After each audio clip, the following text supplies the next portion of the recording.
শুভ দুপুরের শুভেচ্ছা বন্ধুরা। চলো আজ আমার দুপুরের থালিতে কি আছে। আজকে আর ভাতটা তোমাদের সামনে বাড়িনি, আমি ভাতটা বেড়ে নিয়ে এসেছি। তো আছে আজকে ওল ভাতে নেই, আজকে কিন্তু আছে কচু ভাতে, কাঁচা লঙ্কা সর্ষের তেল আর নুন দিয়ে মাখা। আর আছে কাঁচা কলা আলু দিয়ে একটা রসা মতো, মানে একটু জিরে বাটা দিয়ে ঘি গরম মশলা দিয়ে করেছি। এটা কিন্তু খেতে খুব ভালো লাগে, তোমরা করো কি না জানি না, তবে আমি করি, ভীষণ ভালো লাগে খেতে। তো আর আছে তোমার মসুর ডাল, একটু গাঢ় গাঢ় করেই আজকে ডালটা করেছি, একটু মসুর ডাল আছে। আর আছে আমার ছেলের খুব প্রিয় একটা সবজি, সেটা হলো মাশরুম। ও ভীষণ ভালোবাসে খেতে, বেশি কিছু মশলা দিয়েও করিনি, একটু আলু দিয়েছি সরু সরু করে, আর পেঁয়াজ আর টমেটো একটু জিরে গুঁড়ো দিয়ে নুন মিষ্টি দিয়ে রান্নাটা করেছি। এটাও কিন্তু খেতে অসাধারণ লাগে।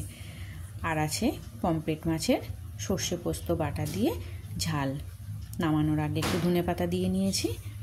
তো এই হচ্ছে আমার দুপুরের আজকে লাঞ্চ মেনু।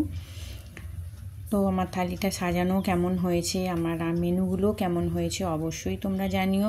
ভালো লাগলে একটা ছোট্ট করে লাইক করে দিও, কমেন্ট করো, আমার পাশে থেকো, আমার চ্যানেলটাকে সাবস্ক্রাইব করে দিও। আর আছে অবশেষে একটা জল, এক গ্লাস জল। তো দেখো, এই ছিল আমার দুপুরের লাঞ্চের থালি। তোমরা সবাই সুস্থ থেকো, ভালো থেকো। আবারও আসবো অন্য আর একটা ভিডিও নিয়ে।